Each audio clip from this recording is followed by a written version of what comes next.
Welcome everyone to today's Smarter Marketing event. So the focus of the topic today is experimentation. We're going to be talking about why it's important, what it means to us as marketers, and how you can see value out of it within your teams. So I'm Lydia. I am Marketing Transformation Director here at Bright, and I'm joined today by three lovely panelists, all of whom I've actually had the pleasure of working with quite a long time, I would say. When I start looking back at the years, probably from 2015 onwards, but yeah, so much experience working together, and hopefully I know that these guys have lots to share in terms of experimentation and knowledge as well. So we have Harriet, who's here as a CMO, and we have Rosalind, content strategist and creator, and then our resident practitioner, Sean, who's expert on all things experimentation. So before I pass over to the panelists to kind of introduce themselves and say a little bit more, I thought it would be useful just to maybe set the stage for what we mean by experimentation in marketing and kind of why we at Bright and why people generally think it's so important.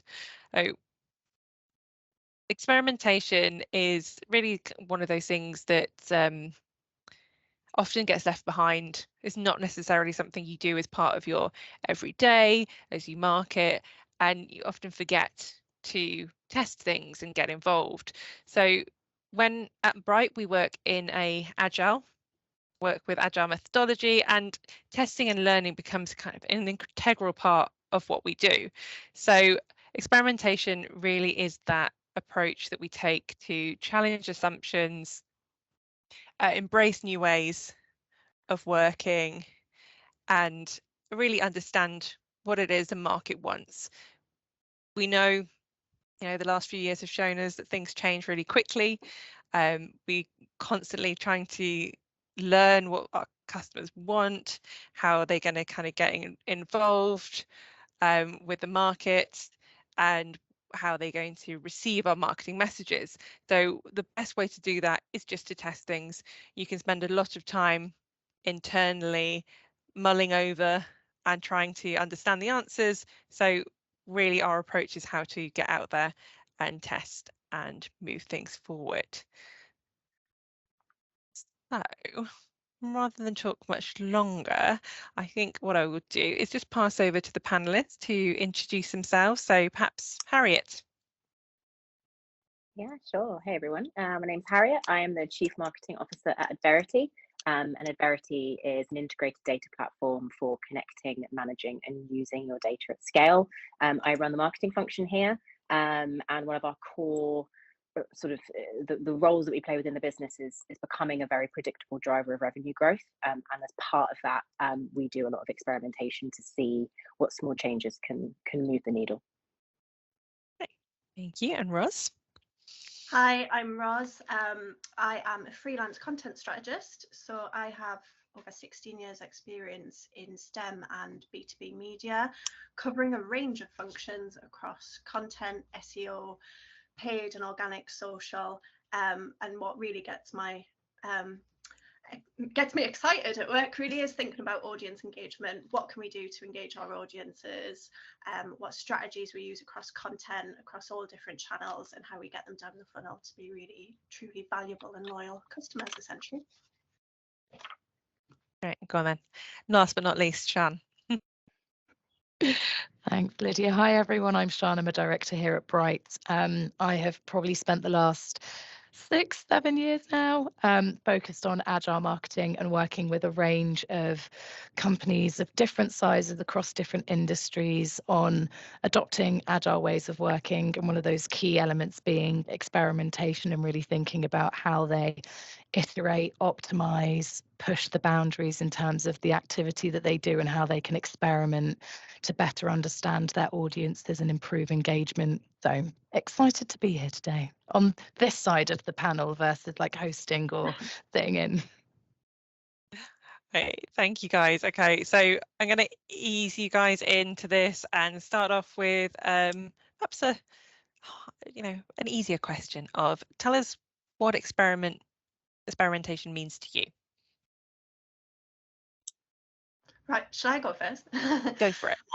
So, obviously I've already explained that audience engagement is my bag. So for me, it's really about understanding your audience better.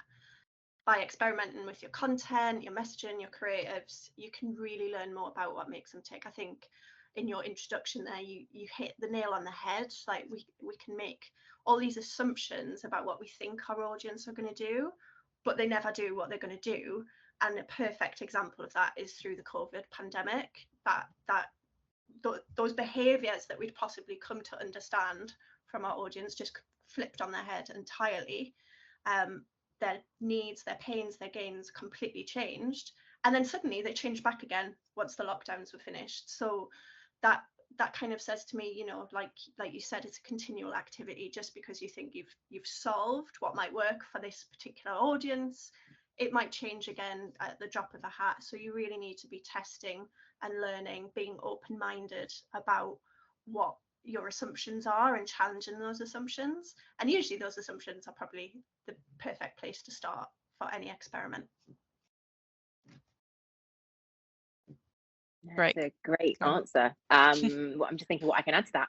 I would say for me and my team, what it really means is the ability to make constant progress, and understanding audience more and more, little by little.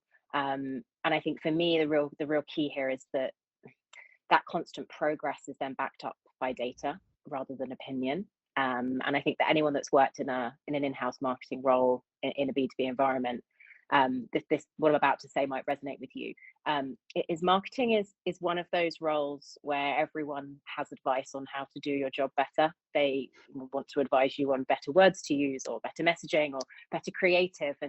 And I think for me, experimentation allows you to actually have data to back up why something makes more sense than another person's suggestion might be. It's actually having evidence to sort of tackle people's opinions and be credible in the decisions that you're making, and to do that on a regular and consistent basis. Right, go on then, Sian. What about you?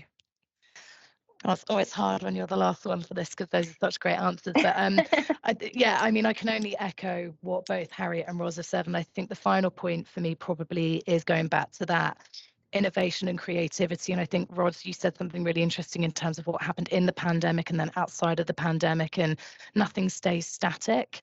And I think it's very easy as marketers to fall into the trap of rinse and repeat, or to Harriet's point, base all of our thinking on opinions and assumptions. And I think experimentation is a great way to challenge us to be creative, to also innovate, but also do that at a lower risk. Experiments, and I'm sure we'll talk about this more later, they don't have to be big bang and they don't have to be big bucks. It's a great way to test things at a lower cost, at a lower risk, and progress continually. I think, Harriet, the way that you put it, so that would probably be the other thing that I'd add. Right, thank you guys. I think that's I really love the points around like challenging the assumptions and being open-minded. I agree that definitely in marketing we often get told the best ways to market, so having that proof point and coming back with data is certainly a good defense point for us as a team. So building on that then, how do you use experimentation not just to kind of as continually part of what you're doing, but to enhance your marketing activity? Harriet or Roz, which one of you wants to? Yeah, Harriet, I'll go take for it. this. And I think it goes back to what Sian said a minute ago. It's really about embedding it in the ways of working and not being something that you sort of tag on as and when you think about it. And I think the way to do that is to keep it very simple. And I think it's worth just saying here that I'm approaching this very much from a B2B perspective. There's an entire field of conversion rate optimization in B2C that's already incredibly sophisticated, has huge traffic volumes, can do a lot of very sophisticated testing. But I think from my perspective, from a B2B environment, it's all about keeping it simple, and knowing what you're able to implement yourself and what you're able to test. So things like keeping it really simple, testing headers, testing taglines, testing imagery, wording and CTA buttons, and setting realistic time periods for getting any meaningful, sort of statistically meaningful data from it. So again, think about your traffic levels, think about what you can test, think about where you can get enough volume and enough data to actually draw any kind of conclusion. So yeah, focus on core pages, core assets that get a significant amount of traffic so that you can actually get something meaningful off the back of a relatively simple test. I think I'd echo that, actually. I think both Sean and Harriet have made brilliant points about just keeping it simple. And there's just, thinking from an organic and paid social point of view, you don't need to completely reinvent the wheel. You could have relatively similar messages and relatively similar creatives running across a paid campaign, for example, but just the slightest tweak might change the results, or the slightest change in the targeting that you're doing. So what we've found in past campaigns that I've run was that even once you've established, oh, this is working really well for X audience, for Y audience, even if they're in a quite similar demographic, you might need to change your approach entirely.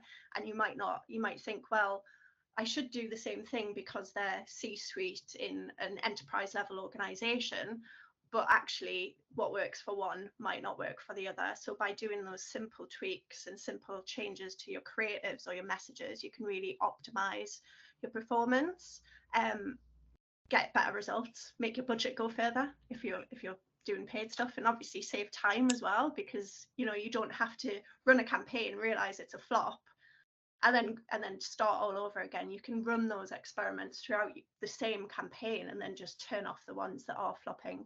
And I think that approach works really well. I think the other thing from a content strategy point of view is thinking about the message that you want to get out there, and how you can make your content work harder. You don't need to just create new content all the time. You can slice it and dice it to really understand what resonates with which audience on which channel, and where and when.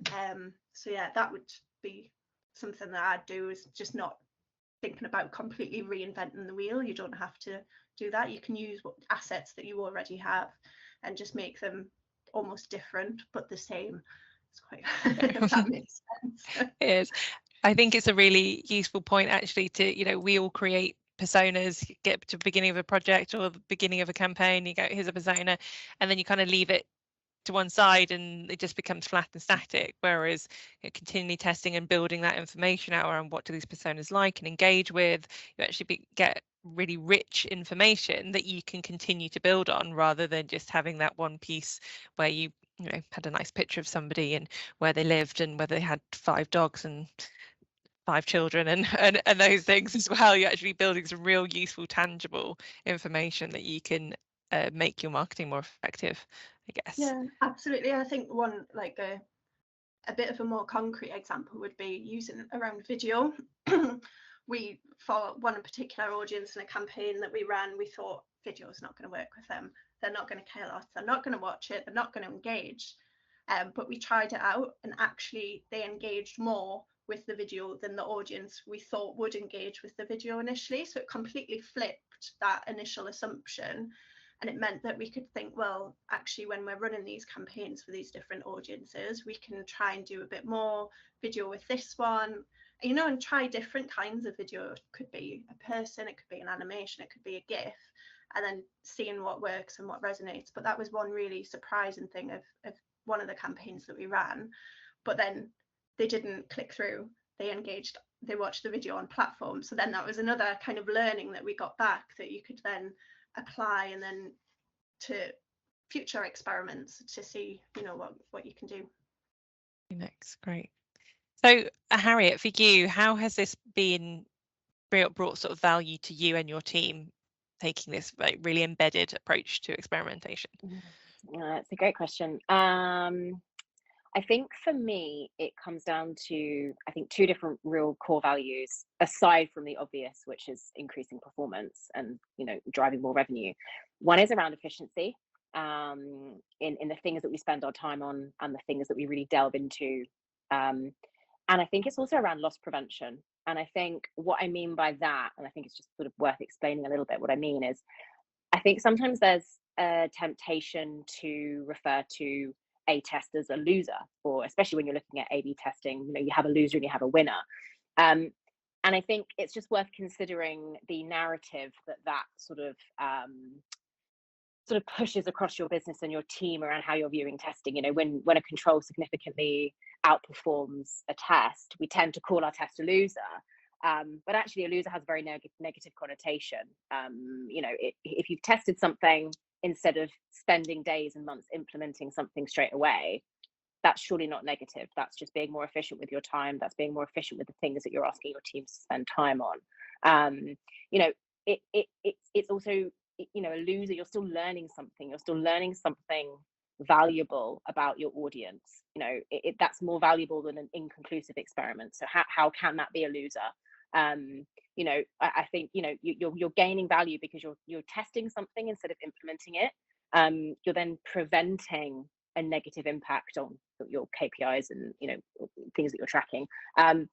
And you're preventing sort of a significant investment in something that might actually sort of cause a negative effect on your user experience. You've learned something valuable. So I think sometimes I try to encourage people to think of it as it's not winners and losers. It's more about, you know, loss prevention and being more efficient with the hours that you have in the day, in a week, and the value that you want to bring to the business. Absolutely. I think that the narrative around the failures is so negative that often people don't want to share something that hasn't gone well, so they end up investing for a lot longer. Yeah, exactly. I think you've got to be careful, because if you're trying to build credibility for your marketing team to be able to experiment, you want to be showcasing learnings rather than successes and failures. It's a very different narrative. 100%. And, you know, it's just as valuable to find out something that works versus something that doesn't work. It's just as valuable as finding something that is, you know, outperforms everything else. I think it's, really, especially when you're trying to build that credibility internally, really think about sort of how you position your testing and your experimentation. So, Sian, for you, how can experimentation help marketers improve the ROI and the marketing efforts? So Harriet's kind of touched on it a little bit, but for you. Yeah, and I think just before that question, Lydia, I want to add a little point. No, but I think what Harriet's touched on is really important. And I do think there's an important people component when we talk about experimentation in terms of the ability of helping teams to learn faster. So we've talked a lot about efficiencies and everything else, but it's a lot of the things that I've learned about, social channels and customers, they've all come through experimentation. It's a great way to learn things a lot quicker. And then the second point is, I've also found with the teams that I've worked with, it's a great way to give people ownership over things. They're not just running activity or delivering things. They're owning channels, they're owning experiments, they're owning the relationship that you're engaging with your customers. And I think that's an important element to think about from a people perspective. And if I shift that to ROI, then I think the obvious answer is, and Harriet's touched on it, it's the data, like the data points. And both Roz and Harriet have said this in terms of, we can think about ROI in lots of different ways. Part of it is the revenue growth. Some of that can come from the efficiencies that you gain, when you're delivering your marketing. But I think the other point is the data points that you then have to build credibility, not just within your team, but within the business.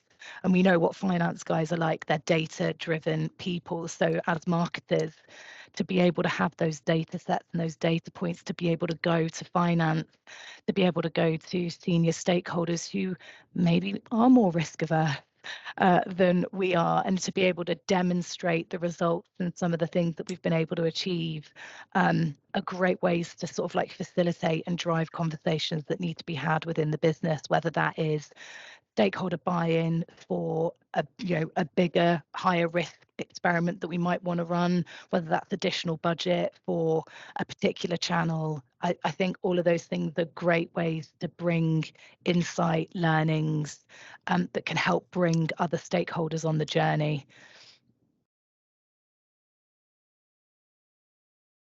Brilliant.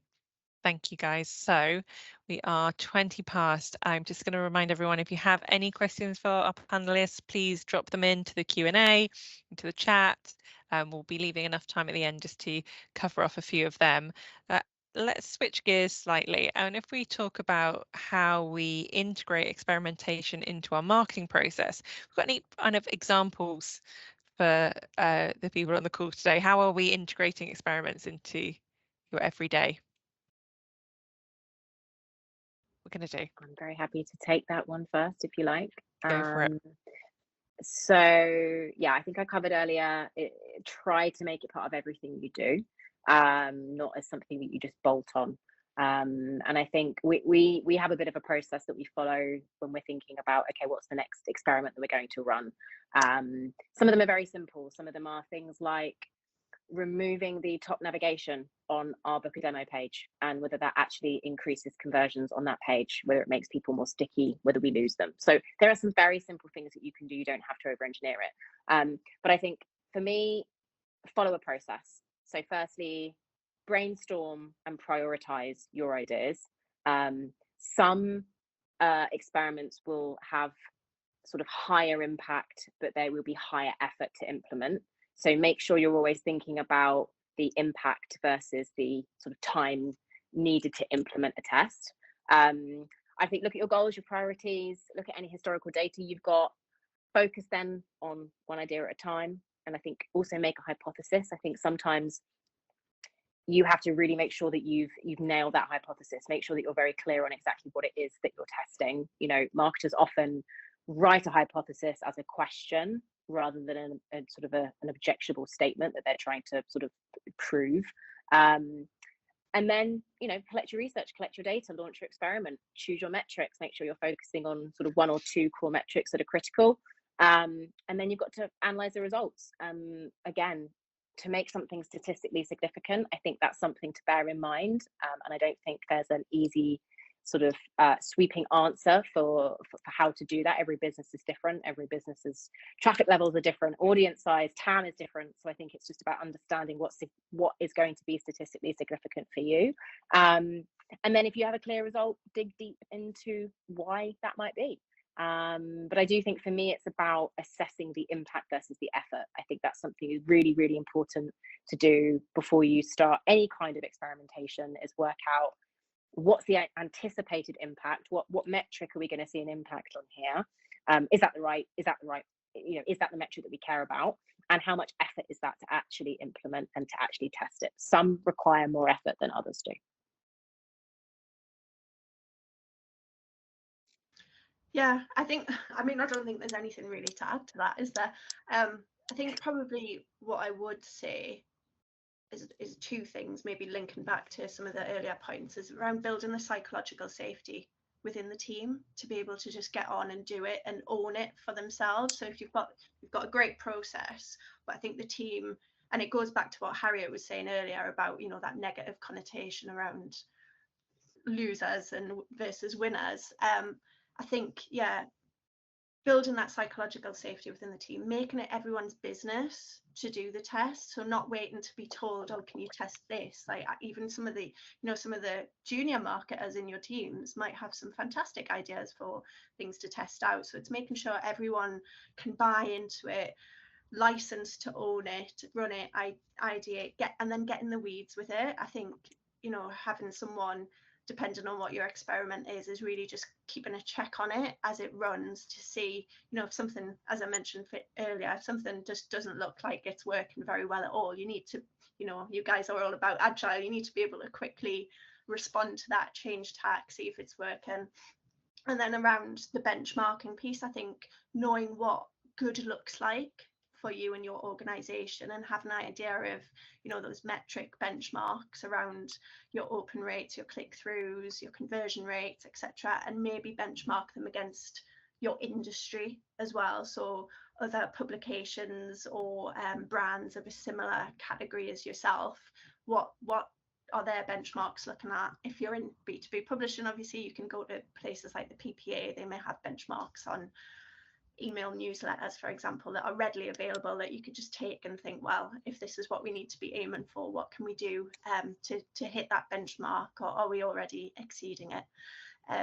And I think the other thing in the process as well that we've already touched on is sharing those learnings. I think generally as marketers and content creators, we're not very good at shouting about our successes and what we do, what we actually do, and the value that we bring to our organizations. And I think we just need to get a bit better at that generally.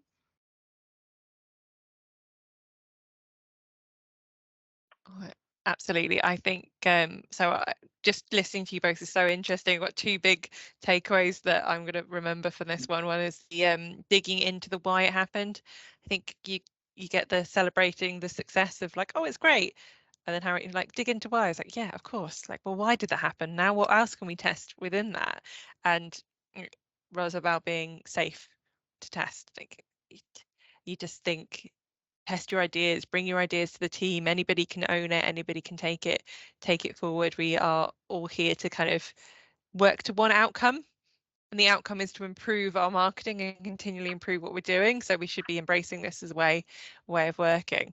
So flipping that on its head slightly, what are the most common pitfalls and what do you think you should be avoiding with this one? I was thinking about this the other day. There's that saying, isn't there, that the definition of stupid is doing the same thing over and over and expecting different results, which I think probably applies, but then also doing something and expecting immediate results. So I've worked with people who in the past and now who think, you know, oh, we're going to change this small thing in our newsletter and expect immediate result. And then when they didn't, nothing happened. So they changed it back immediately. I think sometimes you still do need to give things a bit of time, you know, as Harriet said, to collect that data in and then make your decision rather than just immediately cutting the experiment dead if on the first try nothing happened. And I think as well, Harriet's already touched on this. I feel like I'm just plagiarizing everything you're saying, Harriet. But fine, setting go those for it. parameters for what normal looks like for you. And then, as I said before, benchmarking yourself and setting yourself targets. Not really a pitfall, but I suppose, but if you don't do them, maybe it is. I would agree with all of that. And I think, I'm just going to repeat a couple of things before that I said. Not assessing the impact versus the effort. I think people can have great ideas around what they'd like to test, but they underestimate the effort sometimes of actually of implementing it versus the impact that it might have. So I always get my teams to sort of rank their ideas on the level of effort that it's going to be to implement it or to test it versus the impact that they would expect it to have. Again, I think I've talked enough about statistically significant results, and that again comes back down to having enough data to really make an educated conclusion. And then I would say not combining learnings from other experiments. So often they sort of fail to compare data from previous experiments. They do a little bit in isolation. And then I think probably two more quick ones is one just around having biases. So I would say we all do have biases when it comes to experiments. I can think of several off the top of my head where I've sort of looked at some tests that we're running and I thought, oh God, that's never going to work. And I've been completely wrong. So be prepared to be wrong. And also I wouldn't rely too much on technology. There's a hell of a lot of tools out on the market that will say that they can do a lot of very exciting, sophisticated things for you. But I really think that actually comes back down to the most simple things are often the most effective. And a lot of those are within your own control. If you control your website, you control your social channels, you control your content, you control your creative. A lot of it's within your control. You don't need fancy or singing or dancing enterprise optimization technology, not at least when you're starting out in a B2B environment.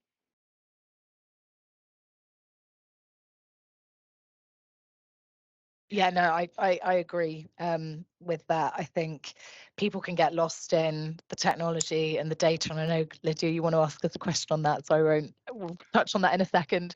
I think the other thing is probably don't run too many. I think one of the things that maybe Harry, you touched on it a little bit, but I think it's particularly if you've got a number of teams that are running experiments, it's also really important to check in with each other. There's nothing worse than you running two experiments that are very similar or two experiments that conflict with each other, or you might have run an experiment and there's already learning that you could take forward, and then you're progressing that experiment and evolving it rather than doing it over and over again, to Ros's point about keeping it going. So yeah, I think you can probably mitigate about that by just making sure you're communicating regularly, having those you could have your team testing experimentation huddle on a daily basis so that everyone knows what experiments are going on, how they feed into each other, share back some of those early immediate learnings as well, and challenge each other as well on what you're doing. And that comes back, you know, to what we were saying about psychological safety, the ability within your team to challenge each other and you know, work better essentially. I love those points. The and one that kind of stood out for me there actually goes back to the second session that we ran on design thinking, where Neil had made the point around framing the problem correctly, and that if you get that wrong at the beginning, everything kind of doesn't play out. And it's the same here, like frame the hypothesis, make sure that you've got that down and solid and you know what you're actually looking to prove or disprove, and is it a prove or disprove statement or is it too vague? How have you tightened that up enough before you get going? Otherwise you get to the end and go, well, did we succeed? Did this go well? Who knows? We're not really sure what it was we were actually testing. When you're testing subject lines, for example, I know that's a small thing, but are you testing whether people like to be engaged with their first name, or are you testing the use of slightly different terminology in your wording? So getting that right definitely is a place to start.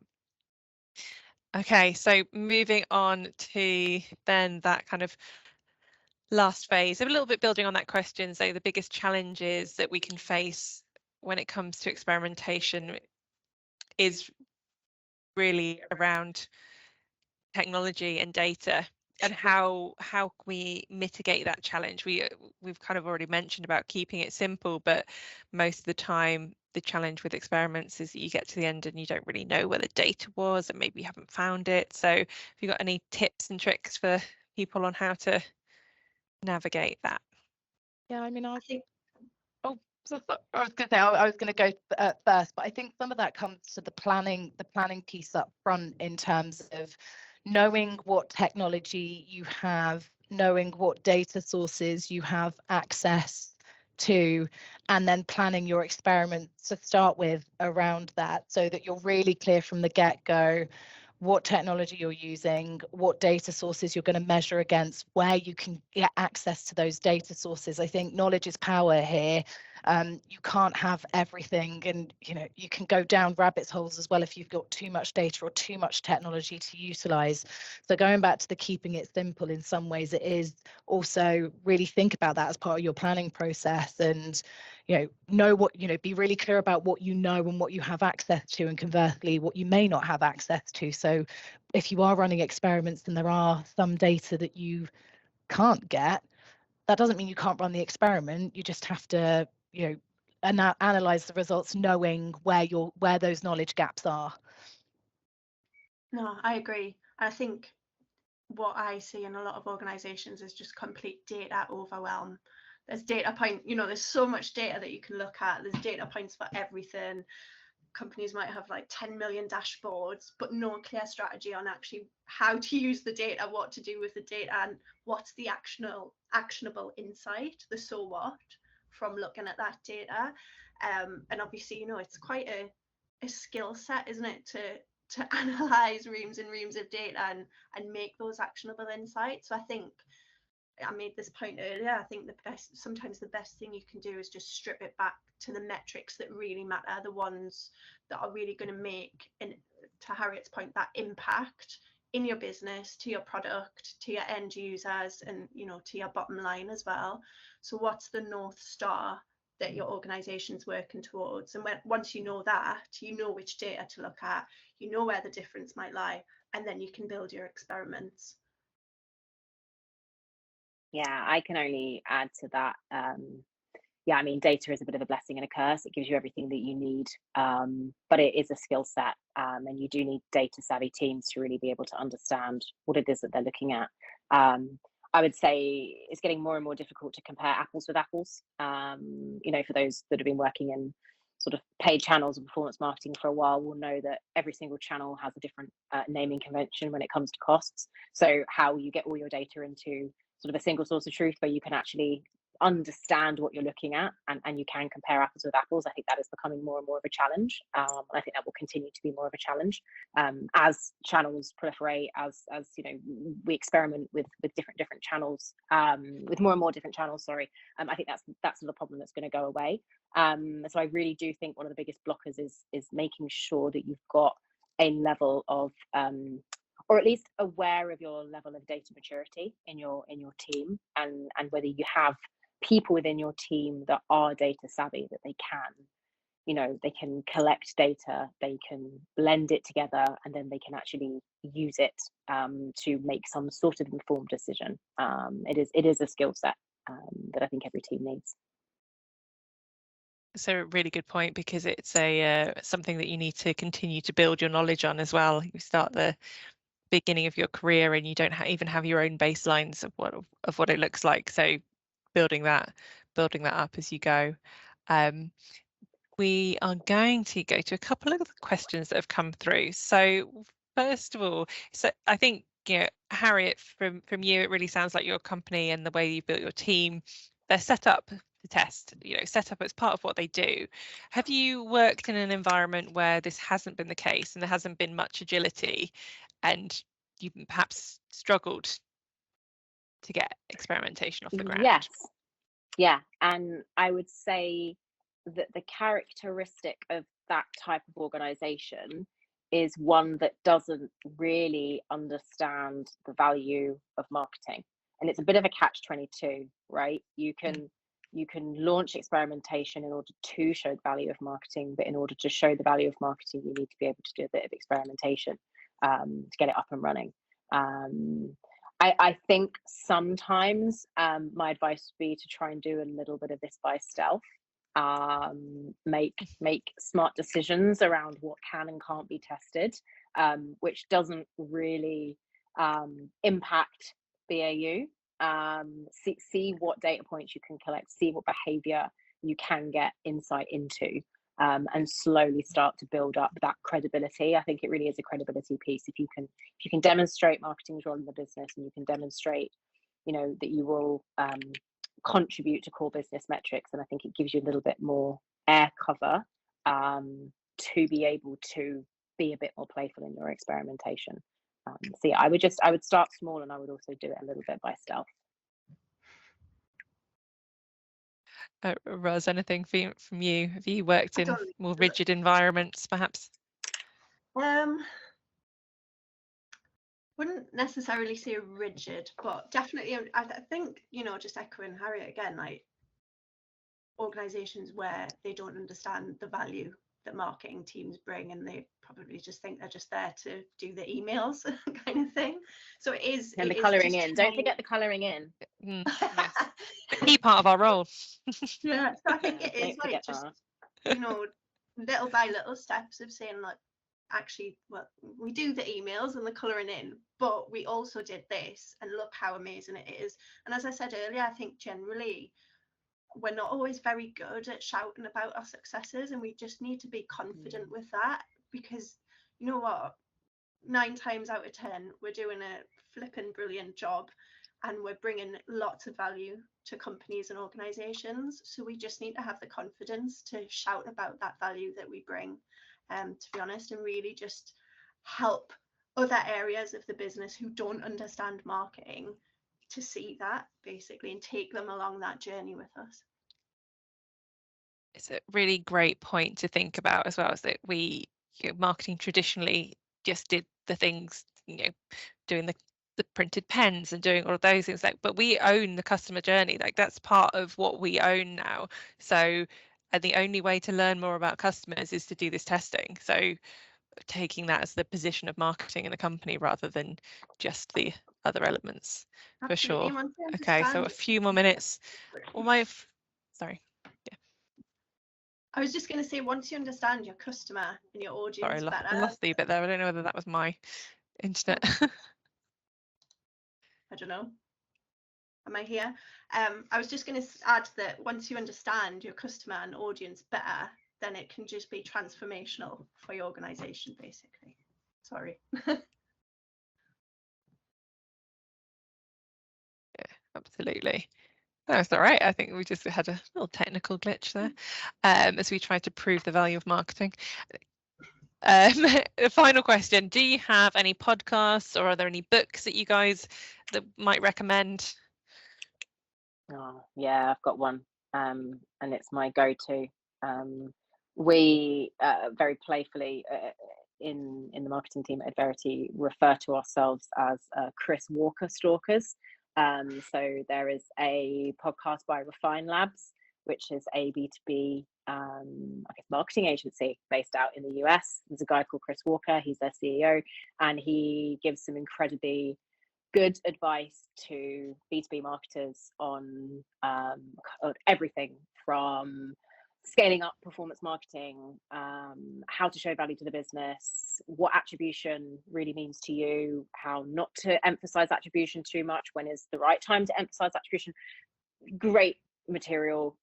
We call ourselves Chris Walker stalkers, so I would highly recommend Refine Labs and anything by Chris Walker. Nice. Roz, anything from you? Not specific to marketing, but for that psychological safety piece, I really recommend the 5 dysfunctions of a team. I've found that really, really valuable, because if you're not following as a team, if you're not hitting all the characteristics that you'd expect in that, then you're not going to work. And I think then your experimentation and your license to experiment among the team and test and learn can't work as well. Yeah, absolutely. Chance has written a blog on that actually, so there you go. Perfect. Love to read it. Promise we didn't set that one up.